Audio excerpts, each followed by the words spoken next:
Today is World Mental Health Day, and I will be touching upon mental health, especially my personal story. Hi, everyone, it's Eve Mapanda here, your mindset and life coach. For those of you who are new here, welcome. Thank you so much for visiting my channel. Those of you who are coming back and have been supporting me, thank you again. You know, I have so much love for you all, and I just want to continue to just thank you all. Thank you for the questions. Thank you for the comments. Just thank you for everything. That's it. I am just filled with a heart of gratitude. So today I really want to talk about my own mental health journey, just to commemorate World Mental Health Day, but also to be able to share my journey so that if someone is going through what I went through, they know that there is hope at the end of the tunnel, that your situation is not permanent where you are. So I've spoken openly about my mental health problems that I had when I was young, having suicidal thoughts, actually also having a suicide attempt, and also going through panic attacks, anxiety, depression for most of my life. It was quite hard to manage. And I didn't realize at that time that that's what I was going through, because I didn't have the education to know that these are mental health problems, because it wasn't talked about much, especially in the African culture. We didn't talk about those things. Just as with my, teen pregnancy, you know, teen pregnancies were not talked about. So I think we put a lot of stuff in the back burner. We don't want to talk about it. But what's happening is there's silent killers out there, like suicide, what people don't see. And it's important that we start to have these open conversations around mental health. And we need to create those safe spaces so that people are able to feel free to share about their journey. It took me a while to actually start putting my stuff out there, start talking about my journey. But when I decided that I wanted to do that, I had gone through my own self-discovery, self-healing journey. Then I decided to start talking about what it is that I went through. And I think at that point, when I was going through whatever I was going through, I thought I was alone. I thought it was just me who's going through it, just having anxiety, where I didn't want to be, in front of people, presentations. I hated it. And what I did is I masked my pain all those years with alcohol. Every time I want to meet someone, I would have to drink something so that I can, obviously also being an introvert, that was my way of coping. But I didn't realize what I was doing was actually self-destructing behaviors, which people don't even talk about much. Sometimes we say we're having a good time, but really, are we, or are we masking what we're going through? And I started to realize it was really impacting on my life in a negative way, because I was never moving forward, and I was always in situations where I didn't want to be in.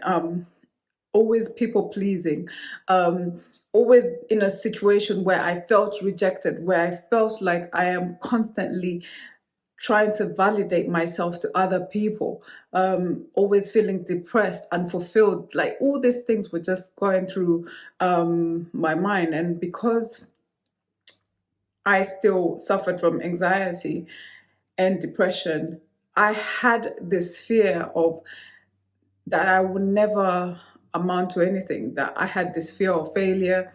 I had this fear of judgment, that people would talk about me, they would say these things about me. There was so much going on, so much negative self-talk. I never loved myself at all. I remember at some point just feeling like I just should not be here. There was so many things about me that I didn't like from a very young age. It was either my legs were too big, my forehead was too big. There was a lot of negative self-talk, and for the most part of my life, I sort of shied away. Even like in uni or college, I was the girl who was like, it's just going to uni and come back home. That was me. so people didn't get to interact with me much. And it was because I just didn't know how to socialize in university. So that was my life. It was I spent a lot of time in my head, and obviously, I don't know if introverts can relate. I do spend a lot of time in my head, but I didn't realize I was actually holding a superpower. And the moment I went on that self discovery, self healing, self compassion, self acceptance, self love journey, I began to fall in love with myself, to build this amazing person that I've become today, and to take everything about me and just love it all together. That is where my confidence came from, and not from other people. It came from me. And since I went through that, I began to see myself in a new light, to love myself more. And that has really helped me to manage my mental health, because I knew that, I can go for therapy. Um, I did my coaching as well, got coached. I did everything, but I knew the one person that would make the difference would be me. So I took responsibility for my mental health, and like I said, I posted something and I said I didn't want to be in that long road of stagnation where I keep questioning, why am I here? I am here for a purpose. I am here to do something great, and I was tired of just watching other people do great things, and I am just moving through life.